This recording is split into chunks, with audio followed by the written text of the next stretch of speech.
Awesome. I think... Hold on. I just need to cancel this. So I think that might have been the first time where it actually worked from start to finish. However, I don't know how this sounds, so I'm just going to check really quick on this end. It actually works. Wow, it actually works. This is amazing. I'm so stoked about this. I think I figured out what the problem with all the echo from last time was, and so it was good to be able to fix that. I'm just going to make sure my camera is not auto-focusing like crazy. Again, the most professional stream that exists out there.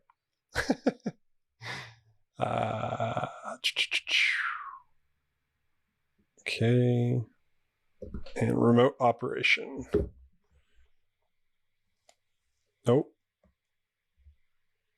Are we come back? There we go. Perfect.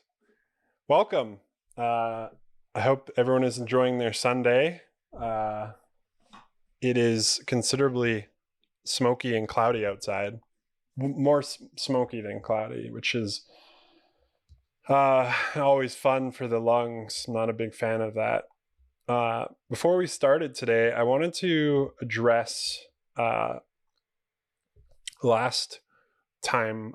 Maybe it was it was the time before and then last week. So first of all, people have been commenting, but because I forget for whatever reason that they don't understand the context, that they don't know what this is, possibly, they might be genuine comments and I'm calling them bots. So if that was you, and I apologize, I am lousy at this. That is the reason why. And then also the second part was for myself. I made comments about personifying fear and how I didn't believe in that. Now, I want to clarify that it's important.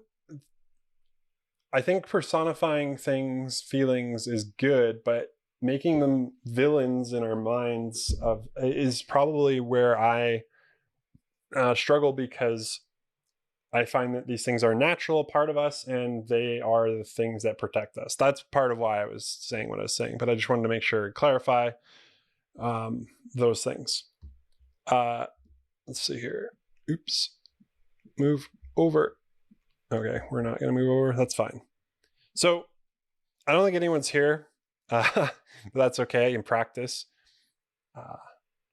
For anyone that doesn't know, this is Haven Motel, and the whole purpose of this is to create a space, facilitate a space in which we can have a genuine dialogue, conversation, or just a place where the emotions, the feelings that you have can be met and witnessed empathetically. Because oftentimes, in my experience, a lot of people lack the skills. I'm not saying I have them, that I'm perfect, but what I'm good at is vulnerability and having difficult conversations. And so I want to create a space where those things can take place. And an anonymous setting also works really well for people.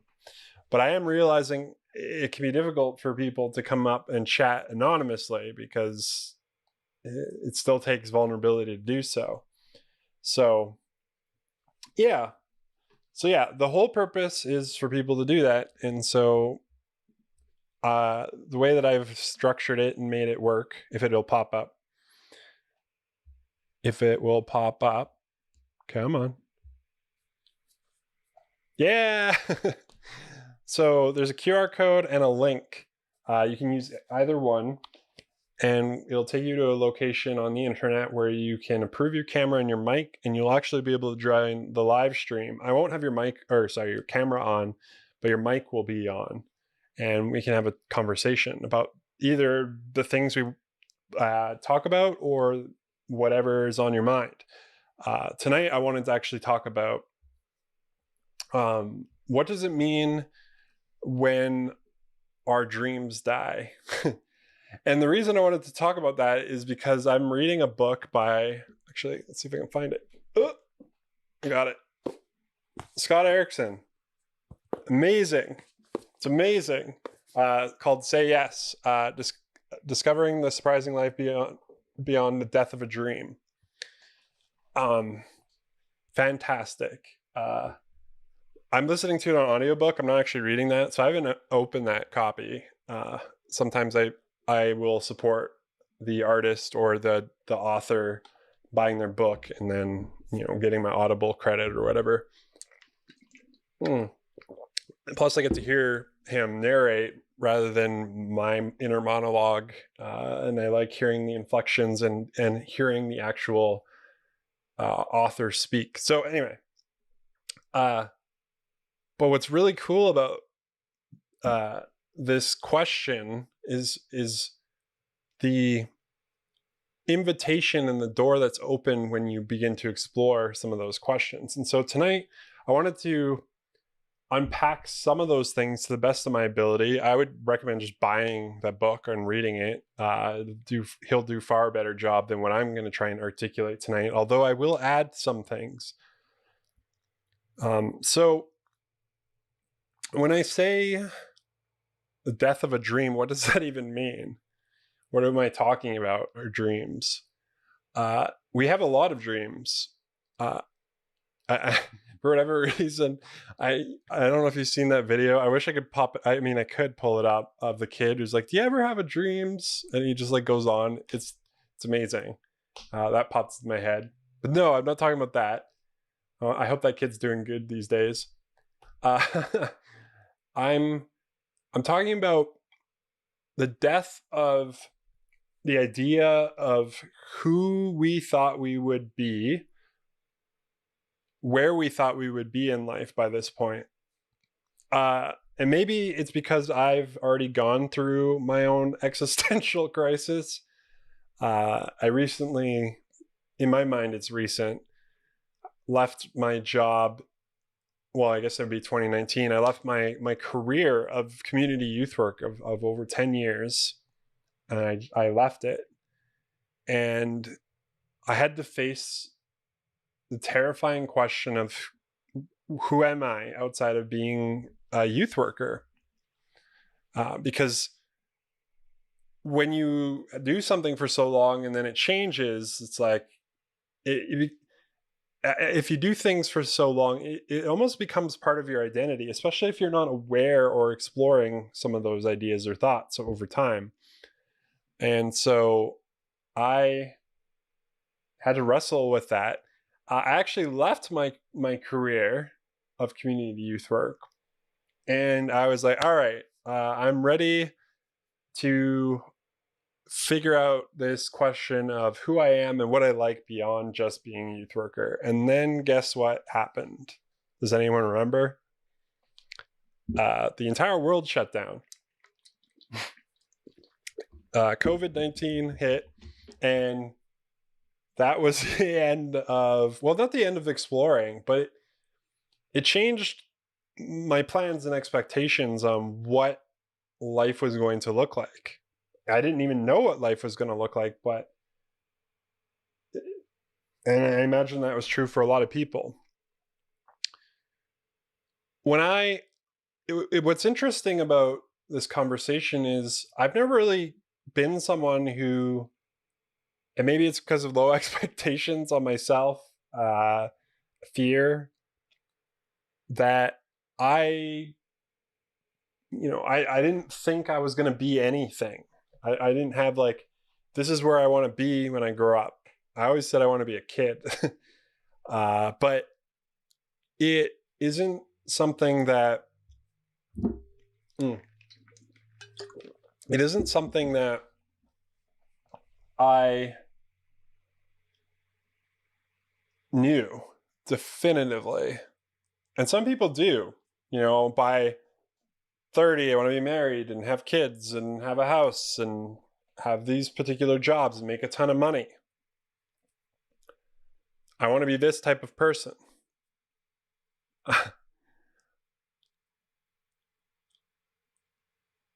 And although I didn't have those things, I have experienced the feeling of a dream dying, even more recently, significantly, in ways that are terrifying and have obliterated myself. But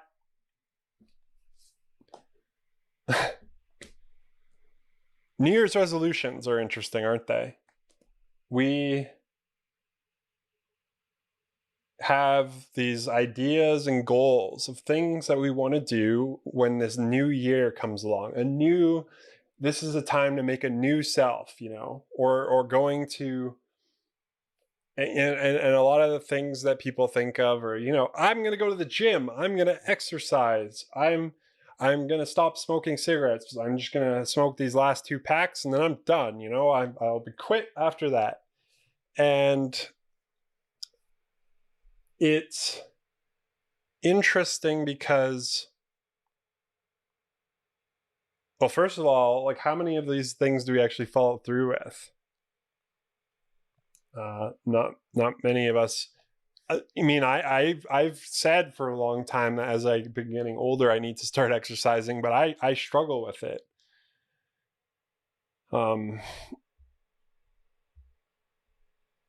Yeah. So what's interesting about setting up goals, dreams, desires, as Scott Erickson talks about, is that we attach expectations, we attach narratives to these things that basically kind of put us in a box of what we think it's going to be and how it should play out. And then when it doesn't, inevitably, for the most part, what do? Sometimes it does play out, but it doesn't do anything for us when we get there. These amazing mountaintop moments where we transcend what we thought of ourselves and do the ultimate things of humanity or what we think are valuable. Like, I don't know, get that job or publish a book or, land a record with a music company. I have no idea, but I think about this is a quote from, what's the show? It's The Wire. And they're having a conversation about life. And he's like talking about how he's the older wise detective is like, what are you going to do after this? What's next? And he's like, oh, I'll do the next thing, land the next case, keep going. And he's like, kind of getting frustrated because it's like, you're going to have this big parade, you're going to have all of these things, and then the next day, what happens? You've landed these things. Like, where do you live life? Where do you actually experience life in this process? It's an interesting thought and question, because I think sometimes we look at our dreams and we think that because we haven't done them, that is it, and we're done. And what I like about what Scott Erickson says in his book is he talks about these desires that we have as it's the narratives we attach, it's the stories and the end result that we place around these desires that messes us up. Because if we didn't do that, maybe we could look at it a bit deeper. So, for example, someone wants to be rich, like they want to make a lot of money. That's their dream or their desire, and good for them. And then that doesn't happen, or it doesn't play out the way they do. But what if you were to look at it like, what if this person values family? What if they value providing and caring for and having security and those things? are there ways for that to play out that don't look like that or do or whatever? But you start to unbox this a little, unpackage it a little bit more. And I like this idea because I've kind of unintentionally lived it out. I think it's because I've experienced midlife crisis. Midlife crisis. I don't have a convertible driving down the street with my white hair and losing my identity yet. That'll probably be in the future. Except something that for me that's changed is I don't think about what I want to do. I think about the person of who I want to be in what I do. Somebody asked me the other day, and many people ask me, like, what do you do? And it's interesting because I think this is a non-autistic, maybe I'm wrong with that, but it's a different way of looking at it than what I look at things. I don't connect my identity to what I do, but who I am in what I do. And so that has always come somewhat naturally to me.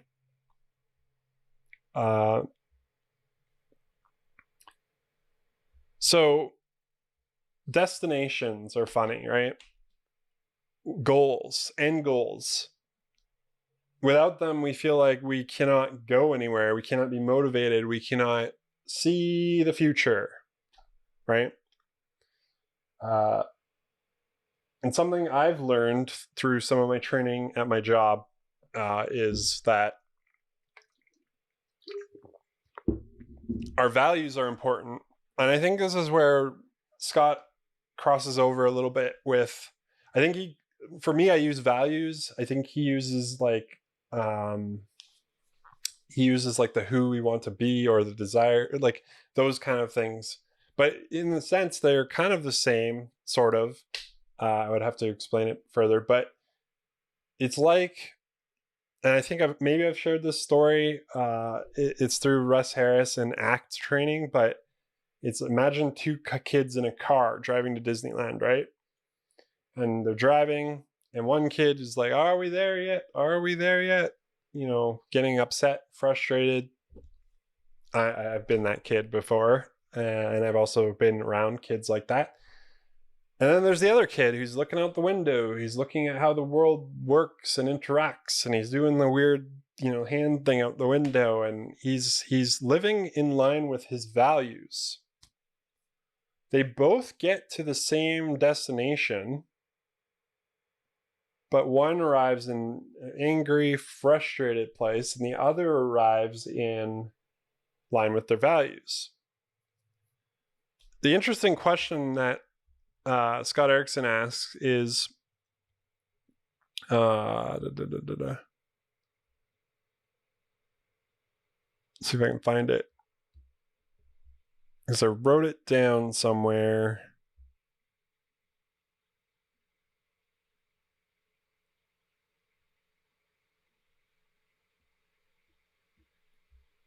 Well, now I can't find it. Oh, because it changed. Hang on. I write like notes, and then it's like I make different notes on different notepads, and it's impossible to track.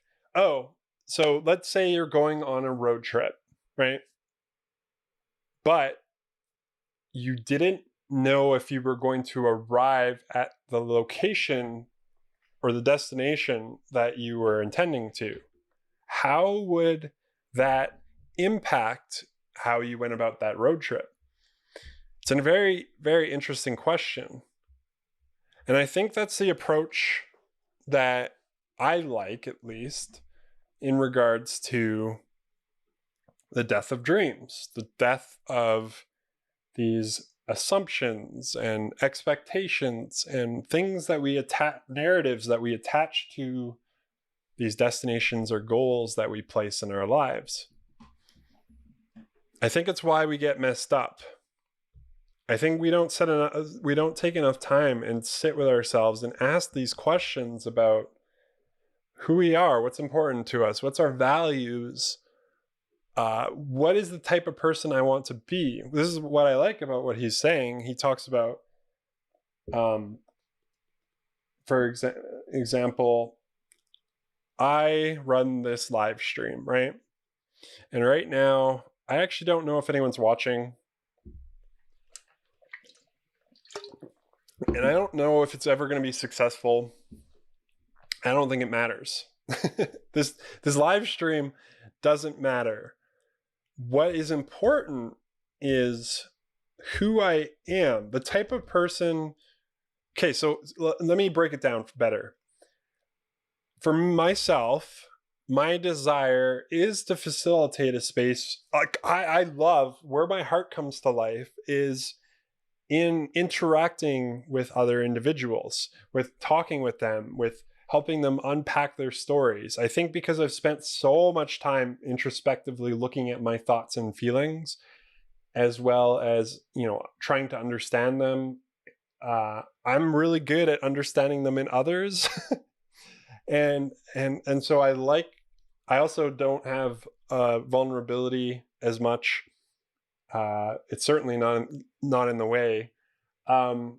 And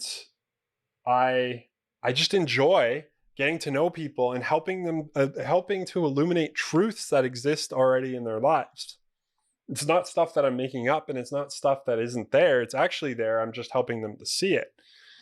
As well as having conversations that facilitate places where people are able to feel like they are empathetically witnessed, because I just don't know if those type of conversations take place.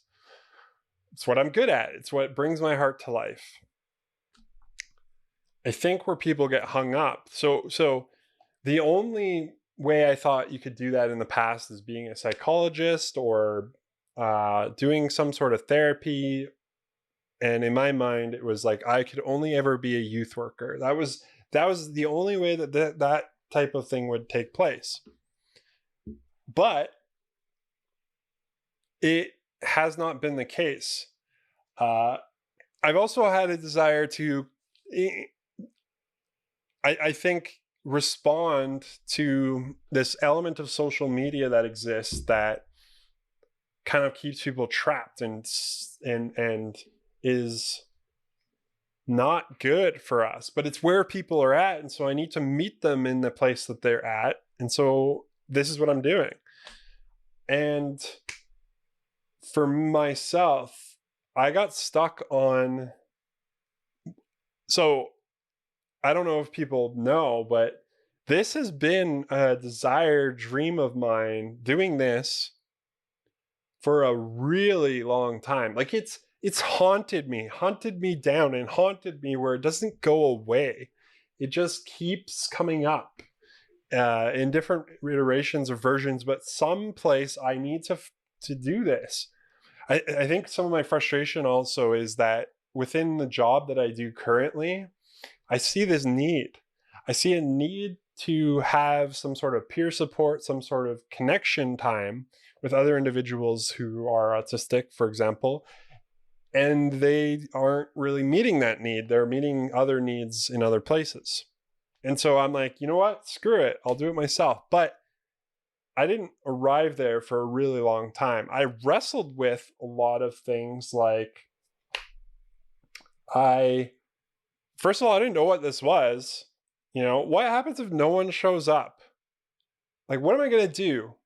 If no one, like, I don't know if anyone's here, but if no one is watching this or watches this in the future, like, what do I do? How do I keep the time? Because I know that when I get to a place where we're having conversations and that is ongoing and there's lots going, then I'll be fine. But what do I do in the meantime? That was one of my fears. Another fear was I didn't have any support. I didn't have anyone standing behind me, which was incredibly disheartening, because I believe that I do a really good job in supporting other people in their dreams and their pursuits and their kind of desires. But I was looking for the same in me, but because I didn't have answers for them, I think that was where a lot of the wrestle came from. And so that was really disheartening. I felt like I just needed one person to kind of believe in me and cheer me on to be able to do this. Another component that made this difficult was the when and where and what is it going to be and how am I going to because I had the bits and pieces of ideas, and it's still changing and evolving over time now. But oh, come on, focus. You can do it. There we go. Yeah, I what else made this difficult? I was really fixated on having a particular setup. Like I wanted to be standing. I wanted a standing desk. And that was a wrestle. That didn't happen. I'm just on a kitchen table right now. That's fine. I guess for myself, I wanted everything to be perfect. I wanted to have everything ready to go, and then I would do it, Once I had all the answers to the thing, then I would start the thing. That makes sense, right? Except I don't know if that's true. I don't know if it's possible, and maybe it is. Maybe some people can just do the thing, but for myself, what I came to realize is it doesn't matter. At the end of my day, when I eventually die, I want to be able to say that I have no regrets. At least in the area of my dreams, my desires, these things within me. I want to say that at least I tried and did it. So that's one thing. The other is like to believe in myself and to do it. And the other I came to realize is, again, it does not matter. It doesn't matter if someone shows up, if someone doesn't, if anyone watches these videos or not. The fact that I'm doing it is most important because I believe that it is refining and transforming me into the type of person that one day will have that kind of space, who is that type of person. And maybe it isn't this live stream. Maybe it's something completely different, but I want to be that type of person. That is the desire, right? To offer that space to people. And so the stream doesn't matter. And I would argue that a lot of things that we think are the end result, the goal, like what if we just took them away, right? What if we just so an example would be, I want to facilitate that space. I want to create a place where people feel heard, listen to, blah, blah, blah, blah, blah, blah, blah, whatever. And it needs to look like this. That's where we need to stop right there. We like, it needs to be this live stream. It needs to be like this. It needs to have this and this. That's where we get stuck, because if it doesn't happen that way, we get frustrated, angry. We think that we can't do it and we move on. When really, that desire is going to probably play out some other way or someplace else, or it will hunt us down and have us, be in a place where it's like, I need you to acknowledge this and to see it. I'm on my way. I'm in the process. I'm constantly changing into the type of person that runs that kind of space. That's where I want to be. And so I've been working on that in different ways, because one day I think I will get to that place, and maybe this thing isn't how it is. Maybe this is, it doesn't exist. It doesn't, but it looks, I do that in some other way, but it's because I did the work here now, I'll be able to do it, right? And I think that's really cool. But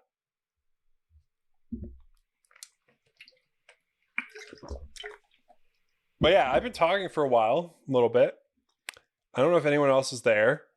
I'd be curious to hear your thoughts and ideas in regards to um, what I'm talking about.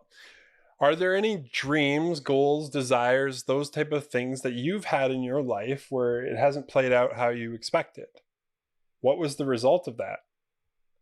Um, Sometimes we look at those things as negatives, right? But if I were to have landed where I thought I was, the only time I really thought I was when I was a teenager, and I'm like, I'm going to be like a video game tester or something dumb like that. And that's all I thought I could do, and was like I felt like I wasn't capable of offering much to the world, and that's where I stayed. Imagine if that's what I got, right? Or I would just kept doing youth work. Now, there's nothing wrong with youth work, and I quite enjoyed it. But part of the reason I moved on was because I felt like I grew to the extent of where I could go with that particular career. I still now am doing youth work again in part of my job, but it is in a different way in which I'm not just responding directly to crisis all the time. And it's a place, an area I want to grow in, and an ongoing relationship aspect. Again, with an organization I never thought I would be working with, to learn in a space that, like, the job I work is, sorry, I got a bubble in my throat, is fantastic. It's because I'm drinking water.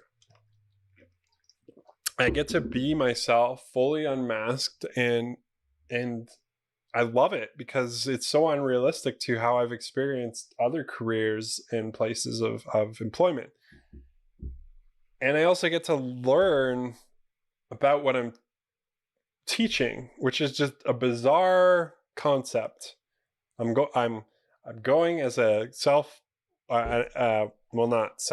an expert on a topic when I'm learning myself. It's hilarious.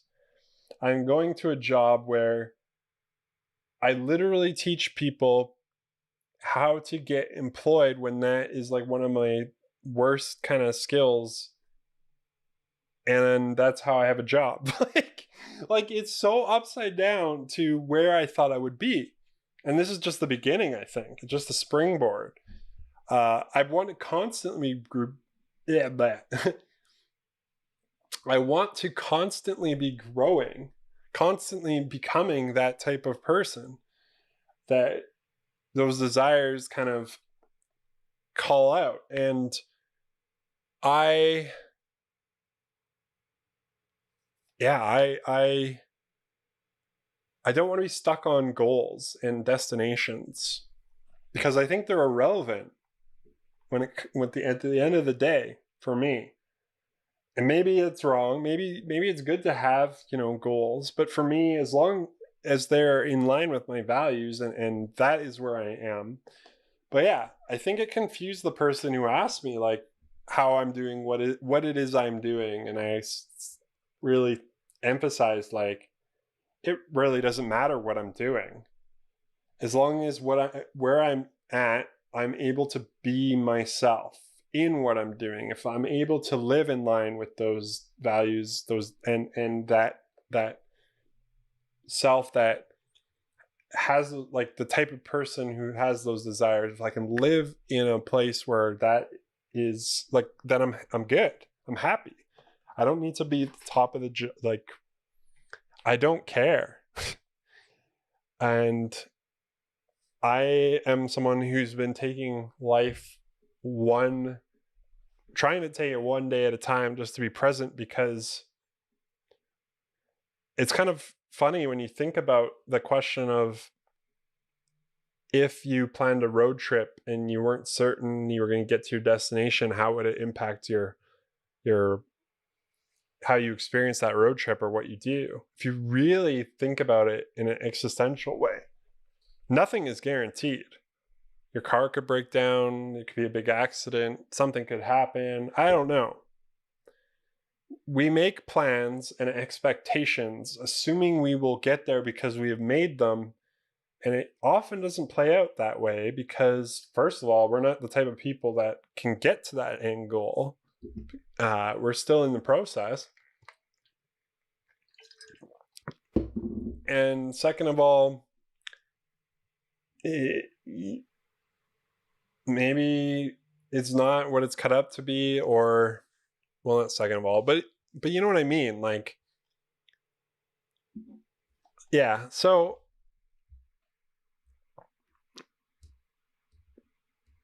I don't know. What are some of your guys' dreams? What are your, like, desires? I'll try and think of some more.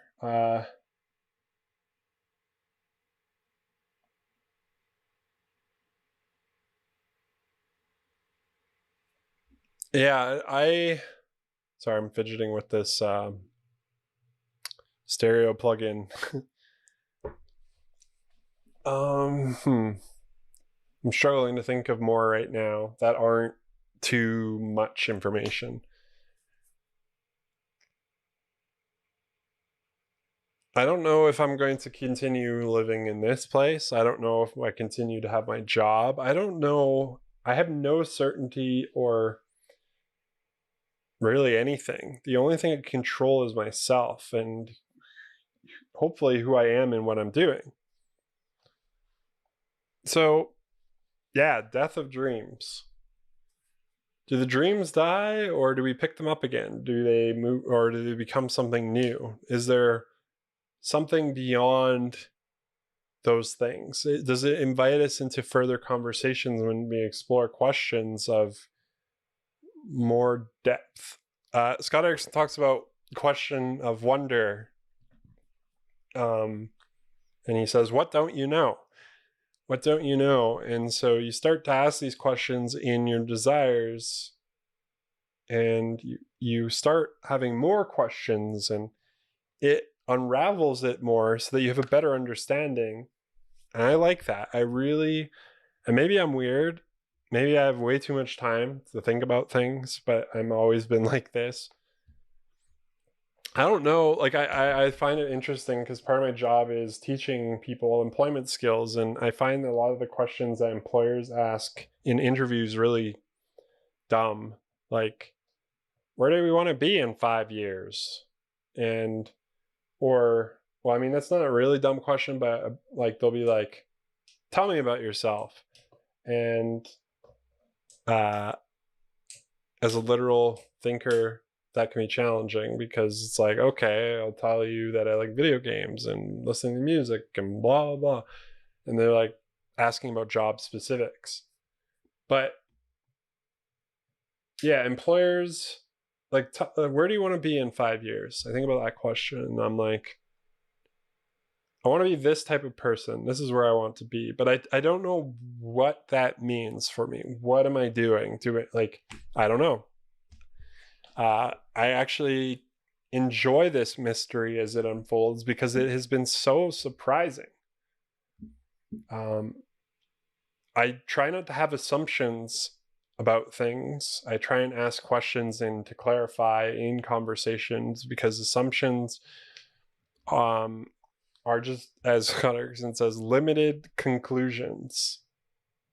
And they are good. I'm not saying they're absolutely horrible. I mean, I'm not a big fan of assumptions, but they are a way to fill in the blank to be able to proceed with things. But yeah. Let's see here.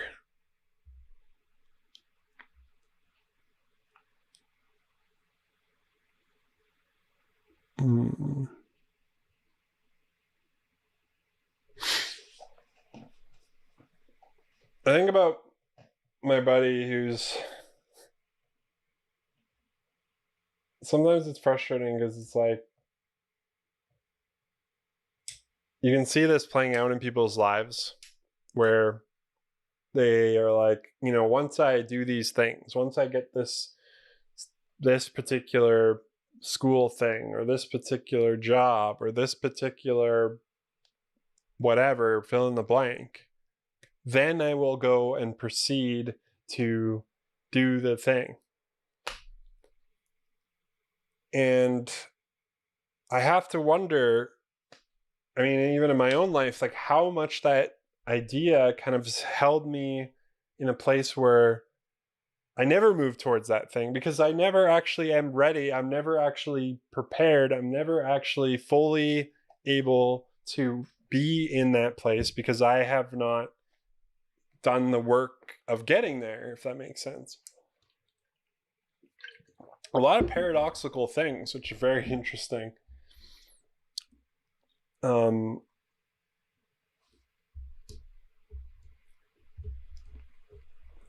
Yeah.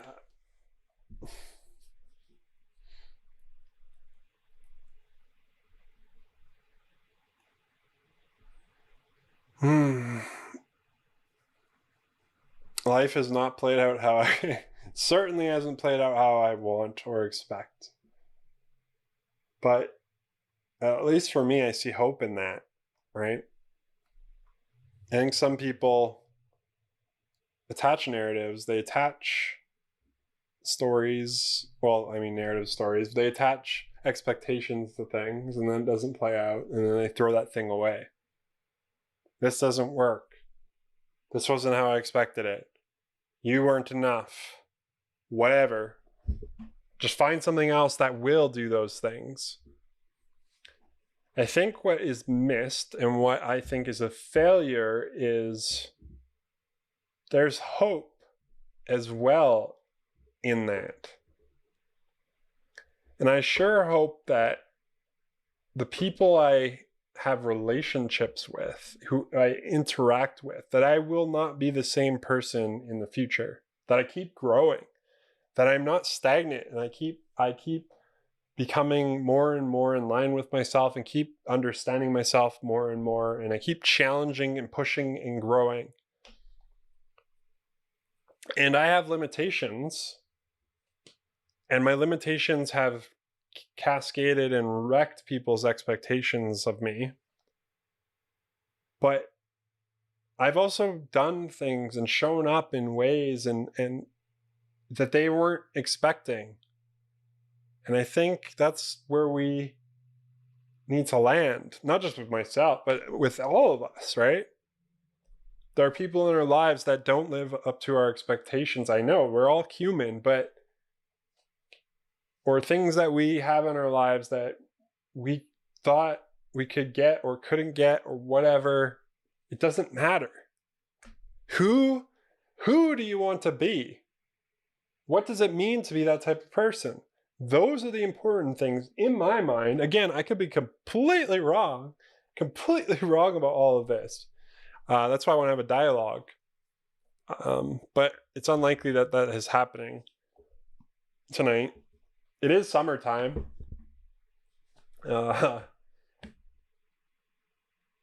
And a lot of people are away. But that's okay.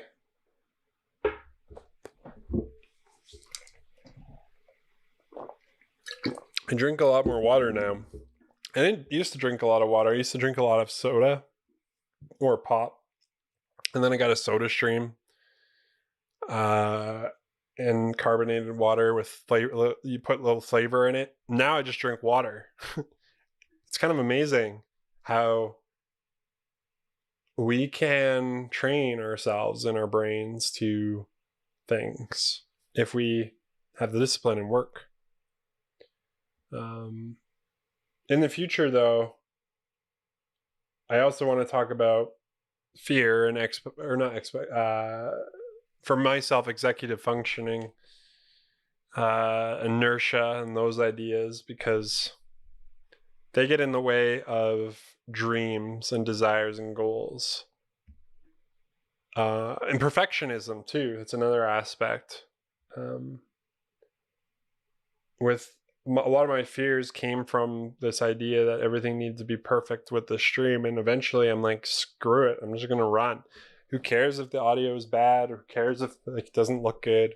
Who cares? Like at first, obviously, again, I want to get better and better as I do it and refine my craft. But if I try and figure all those things out before I even start, it's just never going to be there, and I'm never going to get going.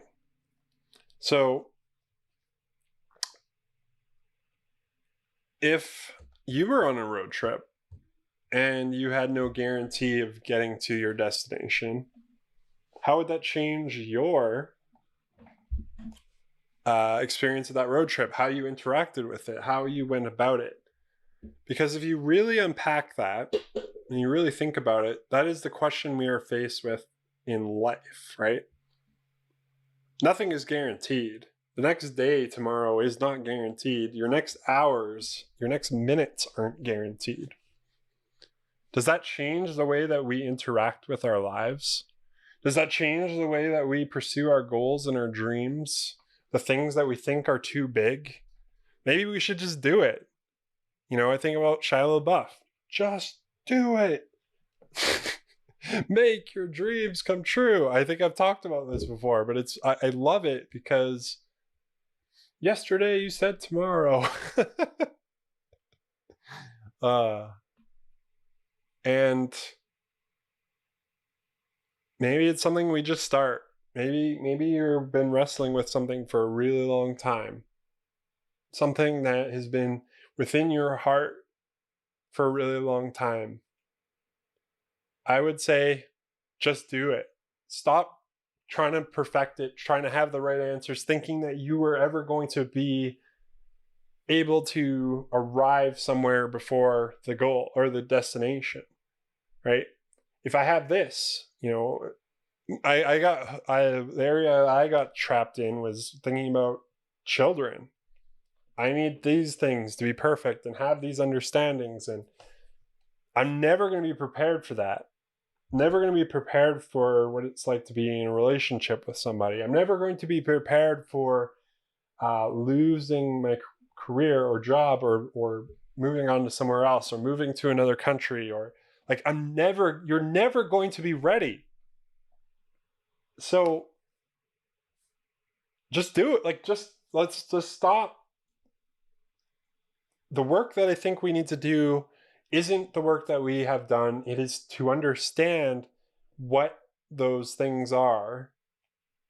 And maybe it isn't doing the actual thing, but becoming the type of person who is someone who does those things. What can you do to move towards that? I really like, I forget what book it's called. I think it is very literally like The Next Right Thing, I think it's called, but I forget who it's by. The next right thing in love. What is the next right thing you can do in love? The next to move towards becoming that type of person who has that kind of goal or desire. Not the end result. The end result is irrelevant. You're probably not going to get there, and if you do, it's not going to be very fulfilling. But it's about the journey, the process, the becoming as you go about it. But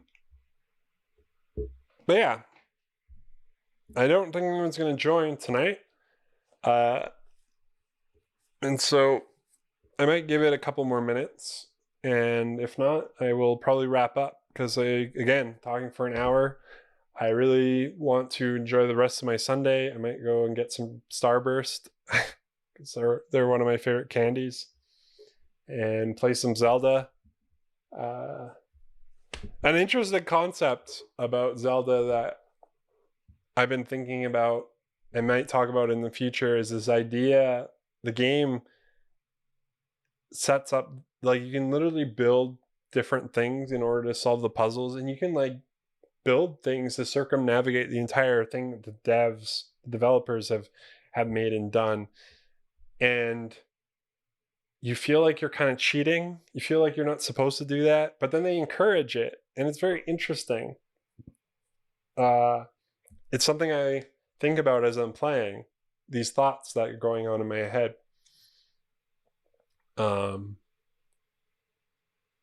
But it's how I want to experience or play it. So anyway, that could be another topic for another day at some point.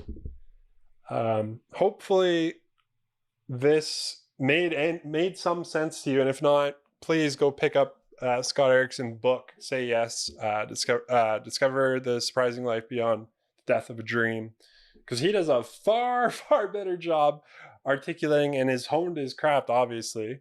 I'm merely passing off the bits and pieces that I've gained thus far. I haven't finished it, but it's just something that I'm learning and discovering in this week.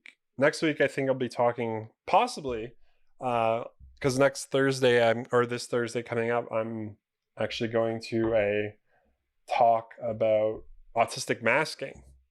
And it's being put on by a psychiatrist who's got a bunch of media credits on their website. And so apparently they're a bit sought after. It's pretty cool.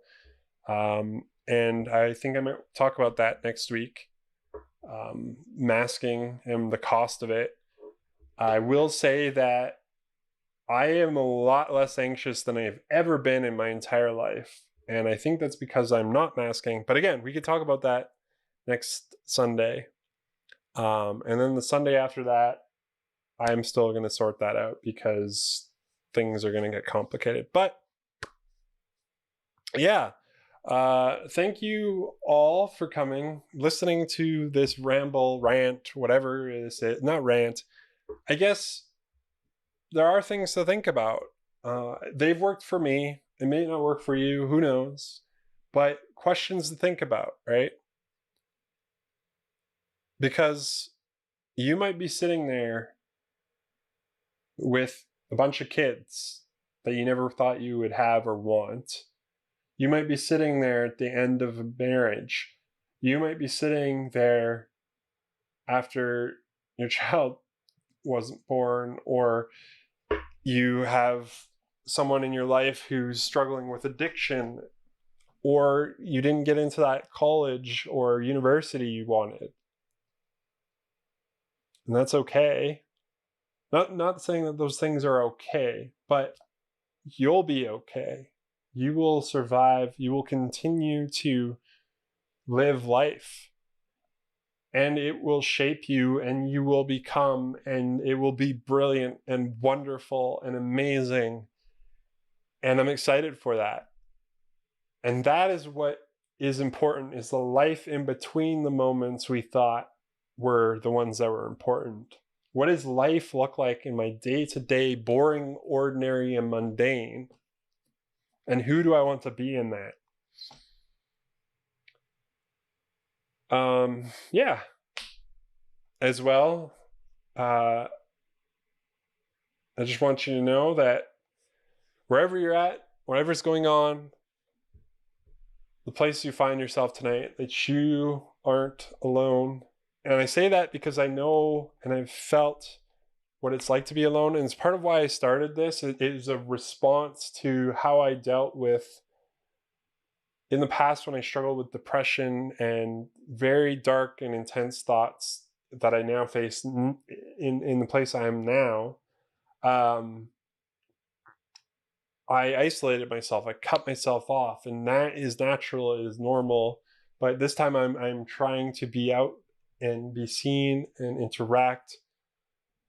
And so anyway, it's all irrelevant. But what I'm saying is that you aren't alone wherever you're at. And I know it might feel like it's going to be like this forever. That simply is not true.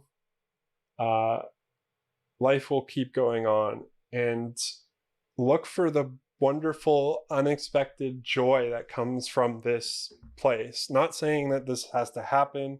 I'm not saying it's easy or fun or good, but it will not wreck you definitively. You will survive. You will thrive eventually one day. And I'm excited for that and the type of person that you become on the other side of these things. Anyway, hope you guys enjoyed. This is a recurring thing. Every Sunday at 6 p.m. MST or Mountain Standard, I will stream. And I'm trying to do that on a consistent basis. So come back if this is something you're watching in the future on a YouTube or on Twitch or whatever. And thank you for being with me. I suck at ending things. It's something I want to work on. But yeah, take care, guys. And we'll see you next week. Peace. Over time they erode and destroy